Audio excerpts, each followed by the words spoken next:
উতাইবা আবু সুফিয়ান আমার নবী পাকের প্রতি অত্যাচার আরম্ভ করে দিয়েছেন।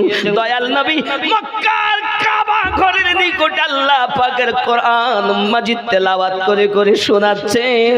আর রাসূল পাকের বাণী শুনে, আল্লাহর কালাম শুনে মানুষেরা বেধর্ম থেকে ইসলাম ধর্ম গ্রহণ করে।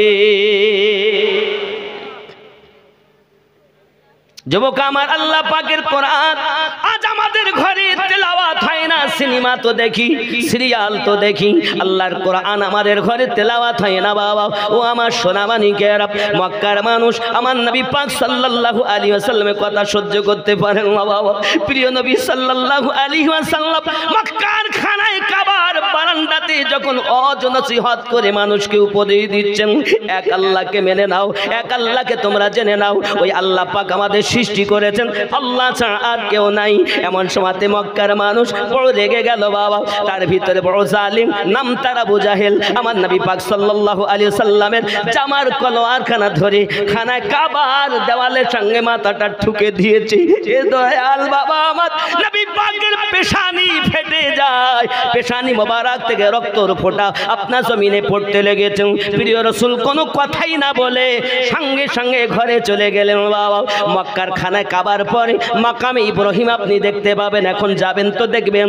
খানায় কাবার পরে মাকামে ইব্রাহিম, মাকামে ইব্রাহিমের পরে জমজম কমের কূপ, জমজমের কূপের নল, ওই কূপের আপনার নলের পরে দেখতে পাবেন সাফা এবং মারওয়া পাহাড়, ওই পাহাড়ের পরে দেখবেন আবু জাহেলের বাড়ি হাম্মাম খানা, ওই হাম্মাম খানার অপোজিটে একটি হলুদ রঙের ঘর। এটাই হলো আমার নবী পাকের জন্মভূমি, এটাই আমার নবীর জন্মভূমি। ওই জন্মভূমির পিছনে যে পাহাড়টি, এই পাহাড়টির নাম হলো সাবা পাহাড়। এই পাহাড়ে উঠে আমার নবী সর্বপ্রথম এক আল্লাহর ওয়াহদানিয়াত প্রচার করেছিলেন। এই পাহাড়ে উঠে সর্বপ্রথম। এই যুবকেরা আমার, তাই তো আমি বলি দিনী কত আলোচনায় থাকতাম আমি অধম, সামনে রাসূল পাক হতেন, পাশে সাহাবাগণ। সুবহানাল্লাহ। আজ আমি বক্তব্য রাখছি, আপনারা শুনছেন। আর ওই সময় যদি জন্ম হতো, নবী বক্তব্য রাখতেন আর আমরা শুনতাম। রাসূল আমার মক্কার খানায় কাবার নিকটে যখন ইসলাম প্রচার করতে আরম্ভ করেছেন, সোনা মানিকেরা আমার মাথায় রাখুন, আমার নবী টুকটুক করে বাড়িতে পৌঁছালেন। আম্মা খাদিজাতুল কুবরা সালামুল্লাহি আলাইহা, আম্মা জান আমার রাসূলের পাকের যখন পেশানি থেকে রক্ত ঝরতেছে, সঙ্গে সঙ্গে উনি আর কোনো কাপড় চোপড় পেলেন না, এমন কোনো জিনিস পেলেন না যাহা দিয়ে আপনার কিনা মাথা ব্যান্ডেড করে দিবেন। উনি মাথা তো ব্যান্ডেড করতে পারলেন না বাবা, মাথা তো ব্যান্ডেড করতে উনি পারলেন না, কিন্তু করলেন কি জানেন? হযরতে আম্মা জান খাদিজাতুল কুবরা সালামুল্লাহি আলাইহা আমার রাসূল পাক সাল্লাল্লাহু আলাইহি ওয়াসাল্লাম এই রক্ত মোবারক ছাড়া সইতে পারছেন না। নিজের বাড়িতে কোনো কাপড় নাই। ও মলবিটোলার জননী মা খালাও, শুনে নেন, রাতের বেলা মক্কা নগরের সর্বশ্রেষ্ঠ ধনী মহিলা আম্মা খাদিজাতুল কুবরা রাদিয়াল্লাহু তাআলা আনহা ঘরে এমন বাড়তি কাপড় নাই যে কাপড়টি ছুঁয়ে আমার নবী পাকের মাথায় ব্যান্ডেড করে দেবে। একবার কি চিন্তা করেছেন আমার নবীর জন্য তিনি কত কুরবানি দিয়েছে? তাই তো গজলে বলে, দেখিয়া আপনার মোজেজা এ ভাগ্যবতী বিবি খাদিজা, দেখিয়া আপনার মোজেজা ভাগ্যবতী বিবি খাদিজা, সঁপে দিল জীবন আর যৌবন। দয়াল নবী মায়ার নবী গো, আপনি আমার জীবনের জীবন। আম্মা জান বেকার হয়ে গেছে, করি আমি কি করি, নিজের ওড়নার একটি কানা ছিঁড়ে নিলেন, নেওয়ার পরে আমার নবী পাকের পেশানিতে ব্যান্ডেড করে দিলেন। আমার দয়াল নবী সাল্লাল্লাহু আলাইহি ওয়াসাল্লাম এমনি করে আপনার কিনা ঘরের ভিতরেই রয়েছেন। এখন দুশমনের দলেরা ঘরের বাইরে আপনার উটের পচা নাড়ি ভুঁড়িগুলো আপনার ঘরের বাইরে রেখে গিয়েছেন। আবু জাহেলের দলের লোকেরা রেখে গিয়েছি। আব্বা এত দুর্গন্ধ, ওই দুর্গন্ধতে ঘরের ভিতরে থাকা যায় না। আমার দয়াল নবীজি বাইরে এসে নিজের হাত মোবারক দিয়ে নোংরাগুলো পরিষ্কার করে দিয়েছেন।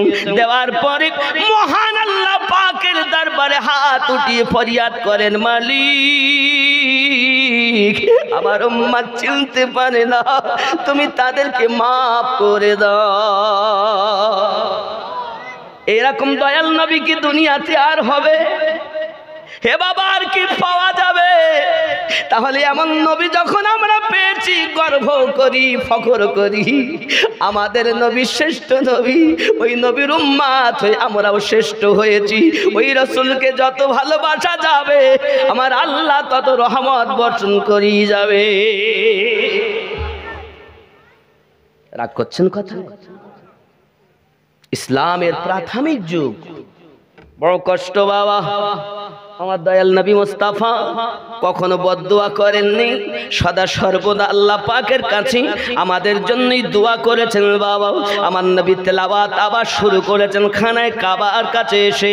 এমন সময়তে রাসূল পাক সাল্লাল্লাহু আলাইহি ওয়াসাল্লামের বাণী শুনে বাবা, এক ইহুদি তার একটি বালক ছেলে 6 থেকে 8 বছর তার বয়স হবে। ওই ছেলেটি আমার নবী পাকের তেলাওয়াতে কোরআন শোনে আর আমার নবী পাকে জিয়ারত করে। এত সুন্দর তেলাওয়াত, যত শুনে তত ভালো লাগে, আমার নবীর প্রেমে পড়ে যায়। প্রেম প্রেম প্রেমে যখন পড়ে গেল, বাপ জিজ্ঞাসা করে, খোকা তুই কোথায় যাস? বলে রাসূল তেলাওয়াত করেন, আমার ভালো লাগে। তার কথা দুনিয়ার কোন কবির কাব্য নয়, সাহিত্যিক নয়, এমন বাণী আমার পিতা আপনি যদি শোনেন আপনিও মুগ্ধ হয়ে যাবেন। বুঝতে পেরেছি তোকে মুহাম্মদ সাল্লাল্লাহু আলাইহি ওয়াসাল্লাম জাদু করেছে, তাকে জাদু করে ফেলেছে। জোরে বলুন নাউজুবিল্লাহ। আমাদের নবী কি জাদু করে?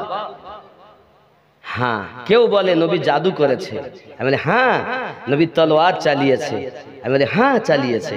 কিসের তলোয়ার? প্রেমের তলোয়ার। কিসের জাদু? প্রেমের জাদু। জোরে বলে। কার প্রেম? আল্লাহ ও রাসূলের প্রেম। তুমি দুনিয়ার তলোয়ার ভেবো না, ইশকের তলোয়ার রাসূল চালিয়েছে। যত ইশকের। আব্বাজি আমার সোনা মানিকের পিতা বলে আজ যাওয়া হবে না মক্কার খানায় কাবার নিকটে, এখন তুমি বাড়িতে থাকবে।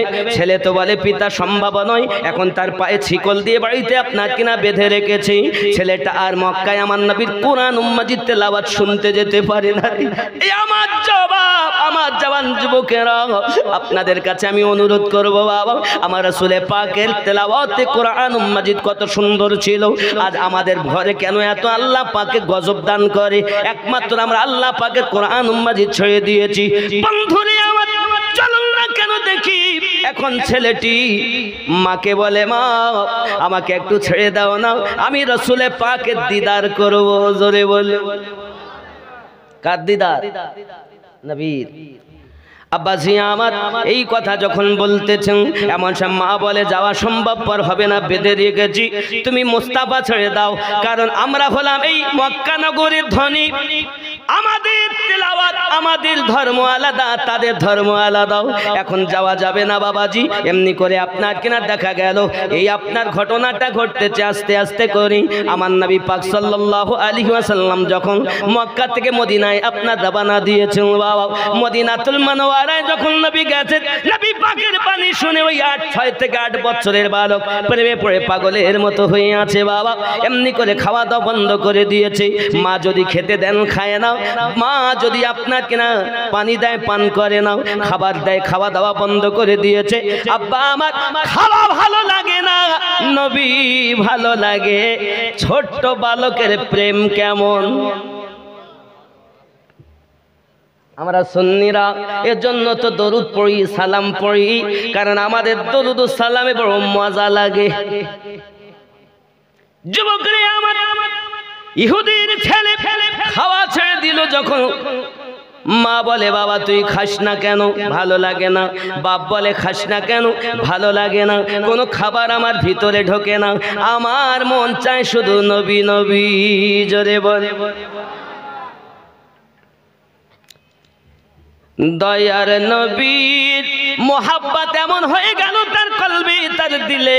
হে বাবাজি আমার, আস্তে আস্তে ক্লান্ত হয়ে গেল। বাপ ডাক্তার দেখাতে আরম্ভ করেছি, কবিরাজ দেখাতে আরম্ভ করেছি, দেখো ট্রিটমেন্ট শুরু করেছি। বাবা ট্রিটমেন্ট করে কোনো কাজ হয় না, কোনো রকম কোনো লাভ হয় না। এখন কোনো রকম কোনো কাজ যখন হয় না, দিন দিন ছেলেটা আরো ক্লান্ত হয়ে গেল। বাবা একটি মাত্র ছেলে, বাপ বড় ধনী মানুষ, তার সমাজে একটা নাম যশ রয়েছে। বাবা এখন ছেলে যদি মারা যায়, তাদের দ্বিতীয় কোনো সন্তান নাই, তাই তারা ডাক্তার কবিরাজ করে, কোনো রকম কোনো কাজ যখন হচ্ছে না, আব্বা আমার ছেলেটি বলে পিতা আমার খাওয়া ভালো লাগে না, এমনকি জবান বন্ধ হয়ে গেল। বাপ বলে বাবারে তোর শেষ ইচ্ছাটা বল, জানি আমি তুই মারা যাবি, বাঁচবি না দুনিয়ায়, তবে বল তোর শেষ ইচ্ছা কি? ছেলেটি বলতেছে পিতা গো, আমার শেষ ইচ্ছা যদি পূর্ণ করে দেন তাহলে আপনার কদমে আরজি রাখি। মরণের আগে একটি মাত্র আশা, আমার দয়াল নবীর সঙ্গে দিদার করায়া দেয়।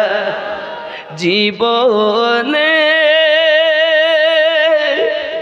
হবে কি তোমার দিদার, ইয়া রাসূলুল্লাহ,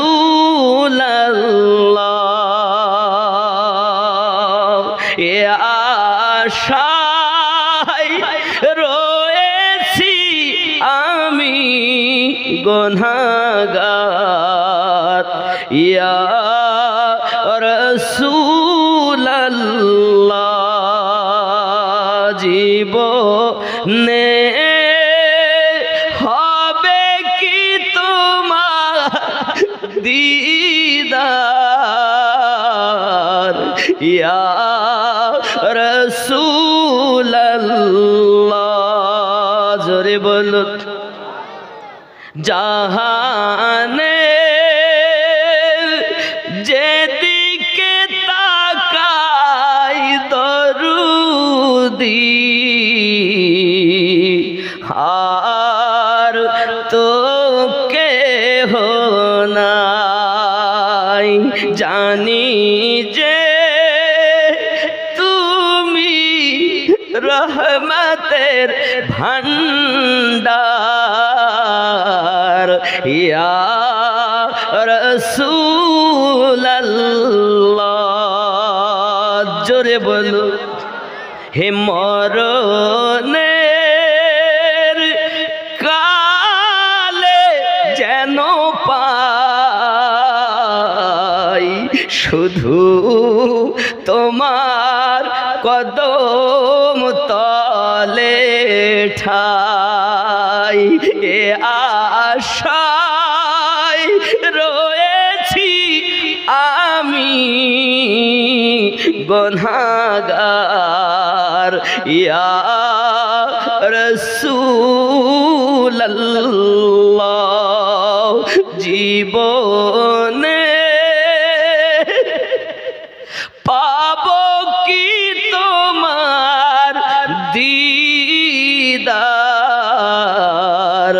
ইয়া রাসূলুল্লাহ।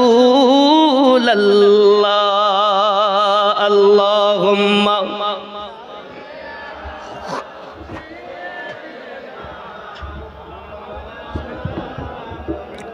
ওয়া আলা আলি। মাশাআল্লাহ গ্রামকে চলো যাই। ছোট্ট আশিকের দেখা করতে আমার দয়াল নবী যাচ্ছেন। সুবহানাল্লাহ। আপনি যদি আশিক হতে পারেন তা আমার রাসূল আপনার ভাঙা ঘরে এসে দিদার দান করবে।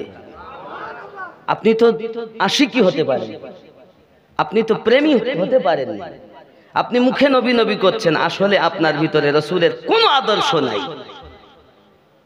মিথ্যা আপনার মধ্যে, সুদ আপনার মধ্যে, এমন পাপ নাই যাহা আমাদের মধ্যে নাই। তাহলে আমরা কেমন করে দাবি করি যে আমরা নবীর উম্মাত, আমরা আল্লাহর বান্দা বান্দী? বান্দার কাজ তো দাস এবং দাসত্ব করা, নাকি? বান্দা অর্থ দাস, সে করবে দাসত্ব। আমরা কি দাসত্ব করি? লোক দেখাই, হ্যাঁ বিশাল করি। আব্বাজি আমার দয়ার রসুল টুক টুক টুক টুক করে সাহাবায়ে রসুলদেরকে নিয়ে রওনা দিয়েছেন। যেই না রওনা দিয়ে গেছেন, এমনি সমাতে আপনার ইহুদি হলো আমার নবীজিকে আপনার সম্মান করে বাড়িতে নিয়েছেন। জোরে বলো। নবী আমার যেই না ইহুদির ঘরে প্রবেশ করেছেন, এই যুবকেরা প্রবেশ করার পরই দেখা গেল ওই ছোট্ট আশিক উঠে আপনাকে না বসতে পারে না, চোখ মেলতে পারে না। পিতা তার কানের কাছে যাইয়া বলছে, বেটা রে দেখো যার আশিক তুমি, তোমার মাসুক এসে গেছে।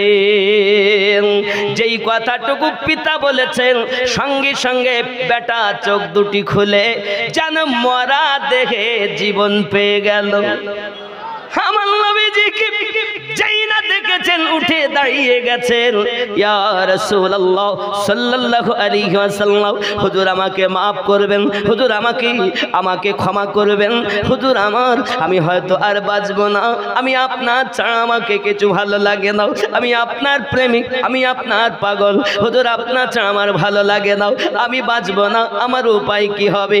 আমার দয়াল নবী বলে, জলদি করে পড়ে নাও লা ইলাহা ইল্লাল্লাহু মুহাম্মাদুর রাসূলুল্লাহ। সাবিরে আর কাঁদতে হবে না, আমি নবী এই দুনিয়া থেকে আখিরাত পর্যন্ত তোমার জামিন হয়ে গেলাম। এ যুবকের আমার দয়াল নবী যদি জামিন হয়ে যান, তাহলে তার হালাত কি হবে, তার অবস্থা কি হবে? আব্বাজি আমার প্রিয় রাসূল সাল্লাল্লাহু আলাইহি ওয়াসাল্লাম এই কথাটি বলেছেন, আর ছেলেটি আপনাকে না বসে থাকতে আবার শুয়ে যায়। এমনি সমাতে আপনাকে না রাসূলে পাক সাল্লাল্লাহু আলাইহি ওয়াসাল্লাম ইহুদির বাড়ি থাকাকালীনে ওই ছোট্ট ছেলেটি আপনার দুনিয়া থেকে মৃত্যুবরণ করে। ইন্না লিল্লাহি ওয়া ইন্না ইলাইহি রাজিউন। ছোট্ট সাহাবী দুনিয়া থেকে যখন ইন্তেকাল করে গেছেন, বাপ দেখতেছে আমার রাসূলে পাককে ডেকে, একে আর আমরা কি করব?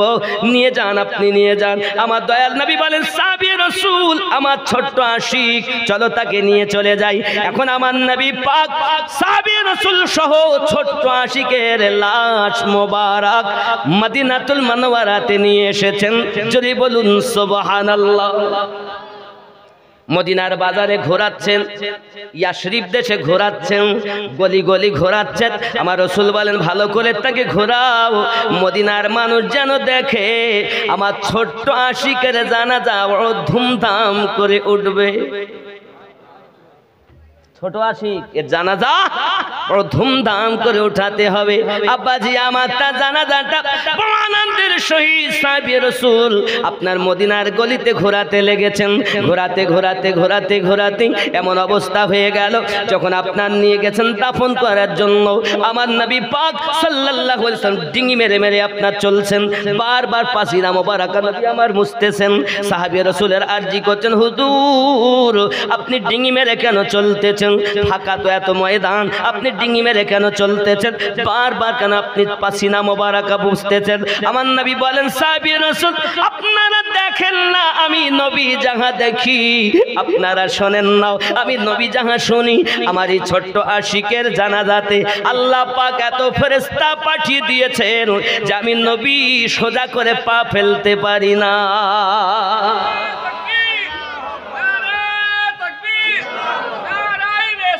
ইয়া রাসূলুল্লাহ, যদি বলুন না ইয়া রাসূলুল্লাহ। অসুবিধা হচ্ছে বাবা? প্রাইজ কাদের উপরে? এক নম্বরে নবীন। আর যত নবী আল্লাহ বানিয়েছেন তাদের মতো শ্রেষ্ঠ নবী আমাদের কাদের নবী? আব্বাজি আমার এই নবীর মোহাব্বত ইশক ভালোবাসা যার মধ্যে আছে ইহ জগতে লাভ পর জগতেও লাভ, জোরে বলুন। এখন ওই নবীর কথা শুনতে গেলে আল্লাহর ঘর মসজিদে যাবেন ইবাদত বান্দেগি করার জন্য। ওই মসজিদে যদি আপনি সুন্দর করে ইবাদত বান্দেগি করেন লাভ আছে। বাবাজি পৃথিবীর সব থেকে খারাপ জায়গাটার নাম হলো বাজার, আর পৃথিবীর সব থেকে ভালো জায়গাটার নাম হলো মসজিদের ঘর, মসজিদ ঘর। এই মসজিদের ভিতরে যদি আপনি নফল ইবাদত করেন আলাদা সওয়াব, তেলাওয়াত করেন আলাদা সওয়াব, জিকির আজকার করেন আলাদা সওয়াব, হে বাবা ফরজ ওয়াজিব সুন্নাত পড়েন আলাদা সওয়াব। যদি কিছুই না বলে উযু হালাতে যদি মসজিদে বসে থাকেন প্রত্যেক নিঃশ্বাস প্রশ্বাসে 10টি করে নেকি। কিন্তু আল্লাহর ঘর মসজিদে জুমার ফরজে সালাম ফিরিয়েছে তো আর নাই, ফাঁকা। এখানে মনে এরকম হয় না কি গো, হয় নাই? জুমার নামাজে সালাম ফিরানো হয়ে গেল আর মসজিদে ফাঁকা। অন্য জায়গায় অনেককে দেখা যায় দুয়া একটু করে নিয়েছে, নেওয়ার পর আর নাই, মসজিদে হাফ। আব্বাজি আমার পৃথিবীর সারা জমিন এখানে হয় না, হয় না?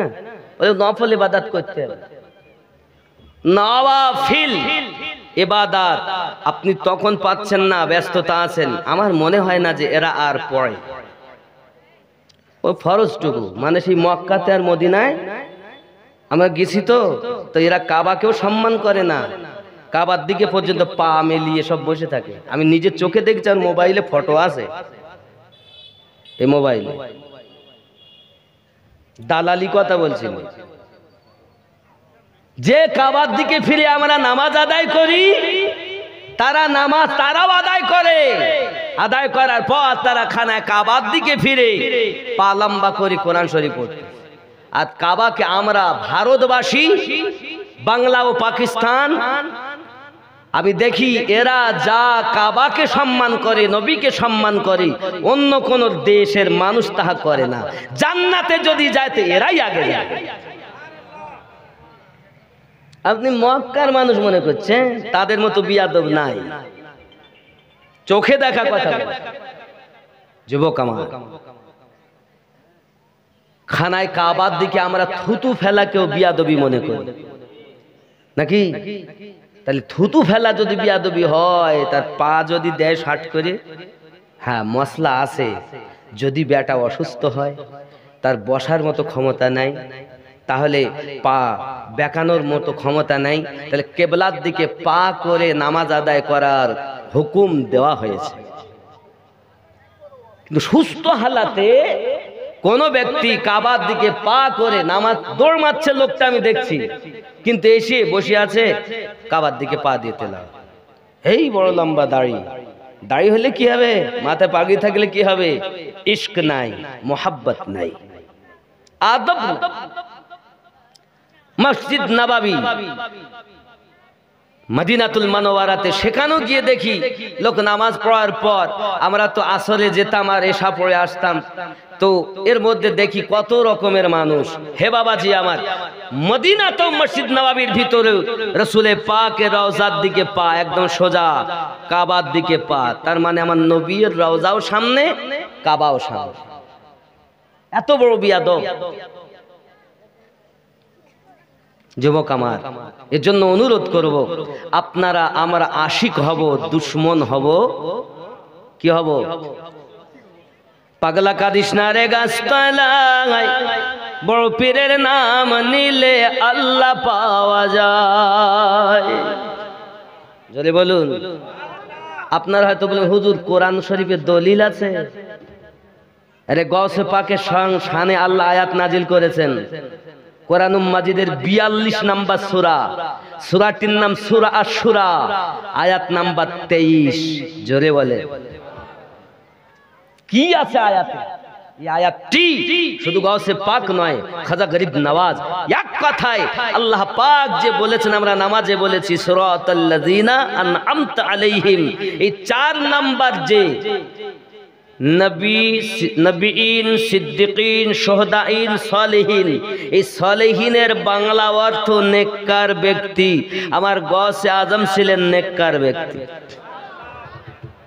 এই আয়াত সূরা শুরা আয়াত 23 গাউসে আজমের শানে, খাজা গালিব নওয়াজ শানে, তরিকতের সমস্ত আউলিয়াদের শানে আল্লাহ পাক আয়াত নাজিল করে বললেন, কুল লা আসআলুকুম আলাইহি আজরান ইল্লাল মাবাদ্দাতা ফিল কুরবা। এই আয়াতে কারিমার তাফসীর পড়ো, বড় বড় তাফসীর কারকগণ লিখেছেন এই আয়াতটি আল্লাহর সলিহীন বান্দাদের শানে অবতীর্ণ হয়েছে, আবার আহলে বায়াতের শানে অবতীর্ণ হয়েছে। আরো জোরে বলুন। আমরা যখন নামাজ পড়ি তখন নামাজে গিয়ে আহলে পাককে সালাম দেই, দেই না? কি বলি? আসসালামু না না, আল্লাহুম্মা সাল্লি আলা মুহাম্মাদ ওয়া আলা আলে মুহাম্মাদ সাল্লাল্লাহু আলাইহি ওয়াসাল্লাম। আয় আল্লাহ দরুদ সালাম অর্পিত বর্ষিত নাজিল হোক মুহাম্মদ সাল্লাল্লাহু আলাইহি ওয়াসাল্লামের উপরে, তার আলে পাকের উপরে। আল অর্থ আলী, ফাতেমা, হাসান, হোসাইন। জোরে বলুন। যত সময় আহলে বায়াতের উপরে আপনি ওয়া আলা আলে মুহাম্মদ আপনি না পড়বেন, আপনার নামাজ সঠিক হবে না।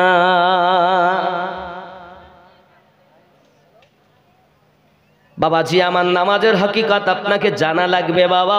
এ সোনা মানিকেরা আমার, শুধু এতটুকুই নয়, আবার নামাজ রুকু আল্লাহ, সুজুদ আল্লাহ, সব কিছু আল্লাহ। কিন্তু বাবা আমরা যখন নামাজে তাশাহুদে বসি তখন আমরা কি পড়ি জানেন? আপনার আসসালামু আলাইকা আইয়ুহান নাবিয়্যু পড়েন না? এর অর্থ হলো এটাই, এই নবীর উপরে দরুদ ও সালাম। জোরে বলুন। এখন আপনারা মৌলবি টোলার মানুষ বলুন, নামাজে বলছি এই নবীর উপরে দরুদ ও সালাম, আর নামাজ থেকে বাইরে এসে বলছি আমি নবী মদিনায়, আমি মৌলবি টোলায়। নামাজে বলছেন এই নবী, আর নামাজ থেকে বাইরে এসে বলছেন নবী মদিনায়, আমি মৌলবি টোলায়।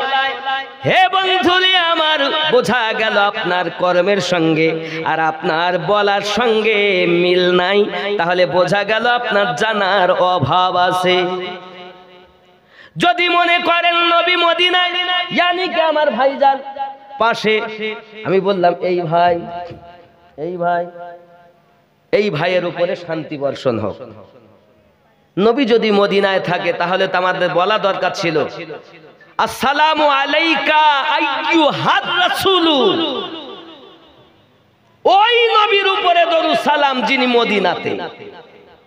কিন্তু ৭৩ জামাতের মানুষ নামাজে বলছে আসসালামু আলাইকা আইয়ুহান নবিয়্যু, নিকটের সেগা, আর বাইরে এসে বলতে চাচ্ছে এক শ্রেণী, বহু শ্রেণী, ৭২ শ্রেণীর লোক নবী মদিনায়, আমি এখানে। এটাই আকীদা খারাপ। নামাজে আমরা যখন এই নবী বললাম, তাহলে এই নবী বলতে নবী কোথায়? সামনে, পিছনে, ডাইনে, বামে, উপরে, নিচে। আল্লাহ পাক বলছেন বান্দা বান্দি তোমরা বুঝতে পারছো না নবী কোথায় আছে? আমি আল্লাহ জানিয়ে দিলাম, আন-নাবিয়্যু আওলা বিল মুমিনিনা মিন আনফুসিহিম, প্রত্যেক মুমিনের জানের থেকে আরো নিকটে নবী। তাহলে নামাজ মুমিন না হলেও পড়ে, আর মুমিন যারা হয়নি এরা নামাজ পড়তেছে, তাহলে ওদের কাছে নবী নাই, তাই তারা বলতেছে নবী মদিনায়, আমি মৌলবি টোলায়। যারা মুমিন আল্লাহ পাক তাদের জানের থেকে আরো নিকটে আমার দয়াল নবীকে রেখে দিয়েছেন। তাহলে আমরা যদি মুমিন হই তাহলে নবীকে নিকটে মানবো। জোরে বলুন। কারণ আমরা নিকটের সেগা নামাজেই ব্যবহার করেছি। আরো জোরে বলুন। আমার কথা কি বুঝতে পারছেন নাকি? নামাজের ভেদ আপনি জানলেন না। আপনি কি মনে করেছেন নামাজ আপনার বাপের দেওয়া, রব্বে কারিমের দেওয়া, রসুলে পাকের নিয়ে আসা, আমাদের মুমিনের জন্য তোফা। জোরে বলুন। এ নামাজ পড়বে তারা ইমানদার হবে যারা। আল্লাহ কিন্তু মানুষকে নামাজ পড়তে বলেননি, আল্লাহ এ বলেননি ইয়া আইয়ুহান নাস ওয়া আকিমুস সালাহ, আয় মানব সম্প্রদায় তোমরা নামাজ কায়েম করো। আল্লাহ এও বলেননি ইয়া আইয়ুহাল মুসলিমুন ওয়া আকিমুস সালাহ, আয় মুসলিম সম্প্রদায় তোমরা নামাজ কায়েম করো। আল্লাহ বলেছেন ইয়া আইয়ুহাল্লাযীনা আমানু ওয়া আকিমুস সালাহ, আয় ঈমানদার সম্প্রদায় তোমরা নামাজ কায়েম করো। নামাজ পড়বে তারা ঈমানদার হবে, জোরে বলুন। তাহলে ঈমানদার আমরা নামাজ ছাড়বো, আমরা নামাজ ছাড়বো না। আপনি মনে করছেন নামাজ সবাই পড়ে, কিন্তু সবাই ঈমানদার না। যদি বলেন হুজুর এই কথা আপনি বলছেন কোরআন থেকে দলিল, হ্যাঁ আমি বানানো কথা বলি না তো, শুনে রাখেন। কোরআন শরীফের 49 নম্বর সূরা, সূরাটির নাম সূরা হুজুরাত, আয়াত নাম্বার 14 আল্লাহ পাক বলছেন, কি বললেন? বিসমিল্লাহির রহমানির রহিম, কুল ক্বালাতিল আ'রাবু আমান্না, আরবের কিছু মানুষ এসে বলল আমরা ঈমান নিয়ে এসেছি। মানে মক্কা যখন জয় হয়ে গেল, মক্কা যখন ফাতা হয়ে গেল, তখন এবার ঠেলার নাম বাবাজি, যারা নবীকে মানে না তারাও ভয়ে নবীর কাছে কলেমা পড়েছে। খুব ভালো করে বুঝে নেন কোরআন শরীফ। ও বাবা, আমার রাসূল আল্লাহ পাক যে কত পাওয়ার দিয়েছেন নবীকে কোরআন থেকে আপনাদের শোনাচ্ছি। একজন ব্যক্তি রাসূলের মোহাব্বতে, আল্লাহ পাকের ইবাদতের আশাতে আল্লাহর ঘর মসজিদের জন্য 20,000 টাকা দিতে পারে একজন আছে এই মেহফিলে? মায়ের জন্য, বাপের জন্য, দাদার জন্য, দাদির জন্য দিবে একটি ছেলে। এই আয়াতটার আমি পুরো করব, আপনাদের সম্মুখে তুলে ধরব। আরবের কিছু মানুষ এসে বলল আমরা ঈমান নিয়ে এসেছি। আমার আল্লাহ পাকের অর্ডার হলো, আয় নবী আপনি বলুন কুল্লাম তুমিনু ওয়ালাকিন। একজন ভাই, কই নাম ভাইজান? মোশাররফ হোসেন, মসজিদের জন্য 500 টাকাও আল্লাহ পাকে যেন না হয় ফাঁকা, স্বপ্নের মাঝে আমার নবী পাকের সঙ্গে যেন হয়ে যায় দেখা। লা ইলাহা লা ইলাহা লা ইলাহা ইল্লাল্লাহু মুহাম্মাদুর সাল্লাল্লাহু আলাইহি ওয়াসাল্লাম। জোরে বলুন সুবহানাল্লাহ। এ বাবাজি আমার সোনা মানিকেরা, পৃথিবী সরজমিনে এজন্য বলা হয়েছে গাউসে পাক ছিলেন হাসান হোসাইনি আওলাদ। উনি আপনার কিনা দরবারে, আপনার কিনা 30 বছর ধরে একজন বাবরচি আপনার রান্না করে মিরাজুল ইসলাম 500, কাবিল শেখ 200 টাকা আল্লাহ কবুল করেন। জোরে বলুন আমিন। আরো জোরে বলুন আল্লাহুম্মা আমিন। হয় না বাবা একটা 20,000 টাকা দেনেওয়ালা? টাকা পয়সা কবরে যাবে না, যাবে?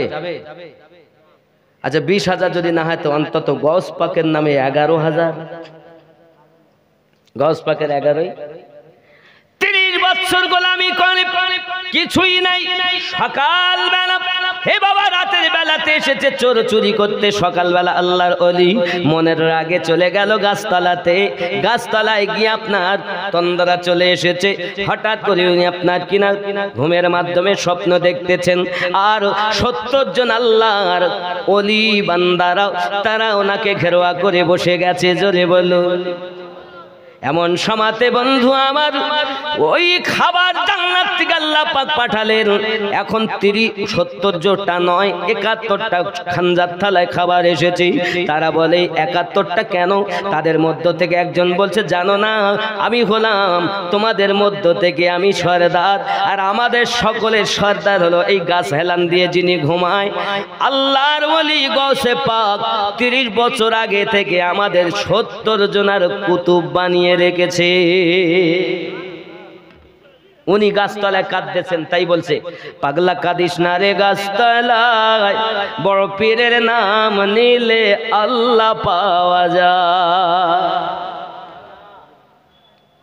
ওই পাগলা গাছতলায় বসে কাঁদতেছে। সেই পাগলা সম্পদ এই গজল, পাগলা কাঁদিস না রে গাছতলায়, আল্লাহর ওলির নাম নিলে আল্লাহ পাওয়া যায়। খেপা কাঁদিস না রে গাছতলায়, আল্লাহ পাক গাউস পাকের নাম নিলে আল্লাহ পাওয়া যায়। বড় পীরের এমনি শান চোরকে কুতুব